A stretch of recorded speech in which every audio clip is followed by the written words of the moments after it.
नमस्कार दोस्तों, स्वागत है आपका विचार वेदिका चैनल पे। आज हम पढ़ने जा रहे हैं आत्मकथा रेखांकी एकांकी संस्मरण रिपोर्ट। आज ये जितने भी टॉपिक हैं एक ही वीडियो में कवर करेंगे, सुपर फास्ट रिवीजन। क्योंकि इससे कोई भी परीक्षा आप देने जाते हैं तो इससे प्रश्न आपका बनता ही बनता है। तो ये टॉपिक जो है छोटे छोटे हैं, लेकिन इनसे प्रश्न जब बनता है तो हम कंफ्यूज हो जाते हैं, इसलिए ये टॉपिक आज हम अच्छे से क्लियर करेंगे। और इसमें से एक भी प्रश्न अगर आता है तो आपका एक भी प्रश्न क्या होता है, गलत नहीं होगा। तो ये जितनी भी इम्पोर्टेंट चीज़ें हैं यहाँ पे आपको एक साथ मिल जाएंगी। तो ये क्लास आपके लिए वेरी इंपॉर्टेंट है, तो पूरा क्लास देखिएगा, उसके बाद लाइक शेयर और चैनल को सब्सक्राइब भी कर दीजिएगा। तो चलिए शुरू करते हैं वीडियो की। यहाँ पे है आत्मकथा। क्या है आत्मकथा? आत्मकथा में देखिए, सबसे पहली आत्मकथा जो है, सबसे पहली आत्मकथा है मेरी असफलताएं। क्या दिया गया है? मेरी असफलताएं। तो जब मेरी असफलताओं का जो कारण है वो क्या है? गुलाब है। तो आपको पूरा अच्छे से याद हो गया, मेरी असफलताओं का कारण क्या है? गुलाब है। तो बाबू गुलाब राय की है मेरी असफलताएं। जब आपको पहली बार में नजर आएगा तो ये आपको अच्छे से याद हो जाएगा। उसके बाद देखिए मणिकर्णिका। क्या है? मणिकर्णिका। मणिकर्णिका घाट है हमारे बनारस में। तो मणिकर्णिका घाट पे कौन है? तुलसीदास जी हैं। मणिकर्णिका घाट है, वहाँ पे क्या है? तुलसीदास जी हैं। उसके बाद देखिए मुड़ मुड़ कर देखता हूँ। क्या है? मुड़ मुड़ कर देखता हूँ। तो मुड़ मुड़ कर देखते हैं कौन? राजेंद्र यादव जी। मुड़ मुड़ के क्या कर रहे हैं? ये देख रहे हैं। ये आत्मकथा है राजेंद्र यादव जी की। अब देखिए मेरी जीवन यात्रा। मेरी जीवन यात्रा किसकी है? राहुल सांस्कृत्यायन की है। तो मेरी जीवन यात्रा है किसकी है? मेरी है। किसकी है ये जीवन यात्रा? मेरी है। ये राहुल सांस्कृत्यायन जी की है। सिंहावलोकन। सिंहावलोकन। सिंह पे कौन बैठेगा? जिसका यश होगा। सिंह के ऊपर कौन बैठता है? जिसका यश होगा वही सिंह के ऊपर बैठेगा। फुर्सत के दिन किसके पास है? रामदरस के पास है। फुर्सत के दिन है किसके पास? रामदरस के पास। फुर्सत के ही दिन है, वो एकदम फ्री हो गए हैं। तो किसकी आत्मकथा है? फुर्सत के दिन है, रामदरस मिश्र की ये आत्मकथा है। अपनी खबर। देखिए यहाँ पे दिया गया अपनी खबर। ये अपनी खबर किसको नहीं होती? जो उग्र होते हैं उनको अपनी खबर नहीं होती है। तो अपनी खबर पांडे बेचन शर्मा उग्र। ये अपनी खबर किसकी है? पांडे बेचन शर्मा उग्र। जो उग्र होते हैं उनके पास क्या? अपनी खबर नहीं होती है। आगे देखिए एक है मेरे दिन मेरे वर्ष। क्या है? मेरे दिन मेरे वर्ष कहाँ बीत रहे हैं? मेरे दिन और मेरे वर्ष जो हैं एकांत में बीत रहे हैं। कैसे बीत रहे हैं? एकांत में बीत रहे हैं। एकांत श्रीवास्तव जी का है, याद रखना है आपको। आगे देखिए, आगे जो आत्मकथा है अन्य से अनन्या। अन्य से अनन्या किसकी है? ये देखिए किसकी है? खेतान की है, प्रभा खेतान की है। ये क्या करती हैं? अन्य क्या है? खेत में जा रही हैं। अन्य से अनन्या प्रभा खेतान की। खेत से आप लिख सकते हैं, इसको थोड़ा सा कनेक्ट कर लीजिए क्योंकि वर्णों का खेल है, सारी चीज़ें याद हो जाती है। गुड़िया भीतर गुड़िया। गुड़िया के भीतर गुड़िया है, तो कौन? गुड़िया के भीतर गुड़िया है और कौन खेल रहे हैं? मैत्रेयी पुष्पा जी हैं। ये गुड़िया के भीतर गुड़िया खेल रही हैं, बच्ची हैं कोई, ये खेल रही हैं। तो आपको याद हो गया ये आत्मकथा किसकी है? मैत्रेयी पुष्पा जी की है। अब देखिए मैं भंगी नहीं हूँ। ये आत्मकथा है मैं भंगी नहीं हूँ। ये भगवान से कह रहे हैं, कि हे भगवान मैं भंगी नहीं हूँ। अच्छा याद हो जाएगा आपको। झोपड़ी से राजहंस तक क्या किया है? त्याग किया है मेरी माता ने। झोपड़ी से राजहंस तक त्याग किया है मेरी माता ने। देखिए कितने अच्छे तरीके से आपको ये चीज़ याद हो गई। आज के अतीत। आज के अतीत। ये आत्मकथा किसकी है? भीष्म साहनी की है। अब भीष्म आप पितामह से जोड़ लीजिए महाभारत की कथा से। तो आज के अतीत में भी हम किसको याद कर रहे हैं? भीष्म पितामह जी को। आज के अतीत में भी हम याद करते हैं उनको। तो इस प्रकार से ये सारी आत्मकथा आपको याद हो जाएगी। जितनी भी इम्पोर्टेंट है वही वही यहाँ पे लिखी है। अब चलते हैं रेखा चित्र। रेखा चित्र क्या है? इसका शाब्दिक अर्थ होता है रेखाओं से अंकित चित्र।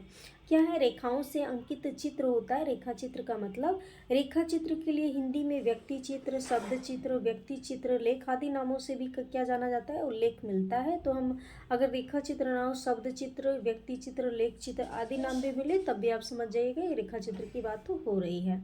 अब देखिए जो इम्पोर्टेंट है उन्हीं चीज़ों को हम करेंगे क्योंकि पेपर में इससे प्रश्न अभी बन रहा है। तो राम वृक्ष बेनीपुरी का है। राम वृक्ष बेनीपुरी का है। गेहूं और गुलाब मिट्टी के पुतले माटी की मूर्तें।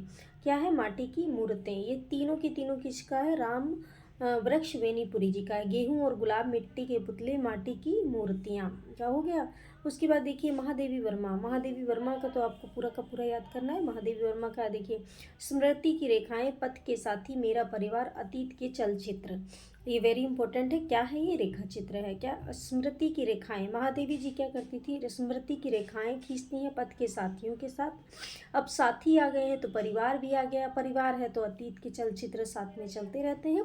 शिव पूजन सहाय, शिव पूजन सहाय मतलब शिव की सहायता से वे दिन वे लोग भी हमारे जीवन में आ जाएंगे। शिव की सहायता से कौन आएंगे? वे दिन वे लोग भी हमारे जीवन में आ जाएंगे। अगला है देवेंद्र सत्यार्थी। अब देव जब बोल उठते हैं, देव जब हमारे साथ होते हैं, हमारे देवता हमारे भगवान जब साथ होते हैं तो रेखाएं भी क्या होती हैं? बोल उठती हैं। क्या होती हैं? रेखाएं भी बोल उठती हैं। कन्हैयालाल मिश्र प्रभाकर। अब यहाँ पे देखिए कन्हैयालाल मिश्र प्रभाकर जी हैं। तो ये देखिए अब ये प्रभाकर जी हैं। प्रभा मतलब सुबह सुबह क्या करते हैं? बाजे पायलिया के घुंघरू, अब बोले बनारस, बड़े लोग छोटे लोग, बड़े लोग छोटे लोग, नई पीढ़ी नए विचार। ये इनका एक भी छोड़ना नहीं है, ये सारे हैं। कन्हैयालाल मिश्र प्रभाकर, बाजे पायलिया के घुंघरू, अब बोले बनारस, बड़े लोग छोटे लोग, नई पीढ़ी नए विचार। ये किसके हैं? कन्हैयालाल मिश्र प्रभाकर जी का है। आगे देखिए श्री राम शर्मा जी का है। बोलती प्रतिमा, जंगल के जीव और शिकारी। क्या है? बोलती प्रतिमा। जब श्री राम के दर्शन हो जाते हैं तो प्रतिमा भी बोलने लग जाती है, जंगल के जीव और शिकारी भी क्या करने लगते हैं? बोलने लग जाते हैं। माखनलाल चतुर्वेदी का है समय के पाँव। माखन क्या है? माखन खाने के बाद समय के पाँव नहीं रहते हैं, समय उड़ जाता है पंख लगा के। कृष्णा सोबती का हम हसमत। क्या है? हम हसमत। ये हंसती रहती हैं तो इसलिए क्या है? इनका हसमत है। उसके बाद विष्णु प्रभाकर का है। विष्णु प्रभाकर का देखिए क्या है? कुछ शब्द कुछ रेखाएं। कुछ विष्णु जी क्या कहते हैं? कुछ शब्द कुछ रेखाएं, तो उनके सामने आपको बोलना ही पड़ेगा। कुछ शब्द मतलब कुछ कुछ शब्द कुछ कुछ रेखाएं, तो भगवान के सामने सबको बोलनी ही पड़ती है। कैलाश नाथ काटजू। ये क्या है? कैलाश नाथ काटजू का है, मैं भूल नहीं सकता। अब काटजू देखो यहाँ पे काटजू है। अब क्या है? काटजू कोई मान लीजिए कुछ काट लेता है तो उसको कोई भूलता नहीं है। मैं भूल नहीं सकता कि उसने मुझे काट लिया। याद हो गया आपको? हरिवंश राय बच्चन। हरिवंश राय बच्चन क्या है? ये बच्चे हैं। बच्चे नए पुराने झरोखे हमेशा याद रखते हैं, कभी भूलते नहीं हैं। हरिवंश राय बच्चन, नए पुराने झरोखे। सत्यवती मलिक का है। सत्य रेखाएं जो होती हैं, सत्य रेखाएं जो होती हैं वो कभी मिटती नहीं है, अमिट हो जाती हैं।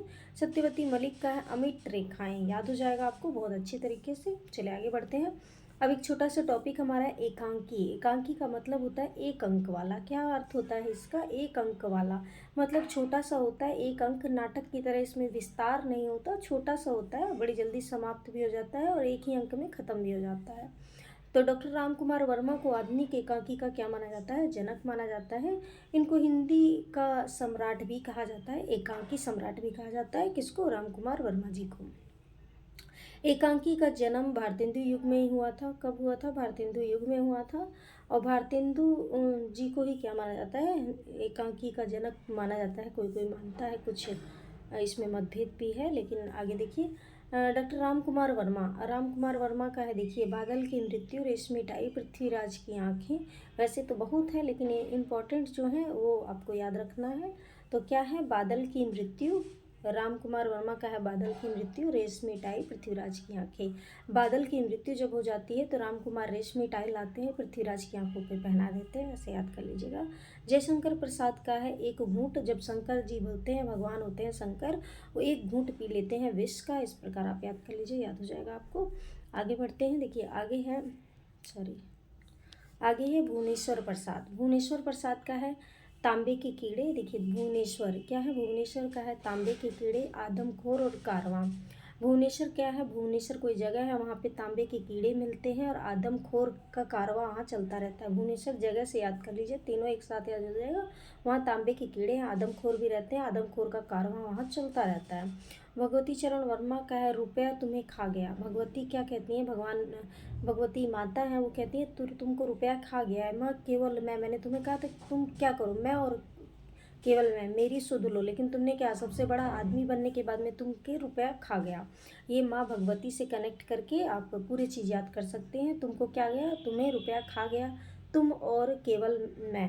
तुम्हें मैंने कहा था मैं और केवल मैं हूँ तुम्हारे जीवन में, लेकिन तुमने क्या कहा? मैं सबसे बड़ा आदमी बनूंगा। याद हो गया अच्छे से। धर्मवीर भारती। धर्मवीर भारती का क्या है? धर्मवीर भारती जी इम्पोर्टेंट है तो इनको अच्छे से याद करना है। देखिए संगमरमर पर एक रात। अब धर्मवीर, वीर जो होता है तो वो संगमरमर पे एक रात अच्छे से बिता लेता है।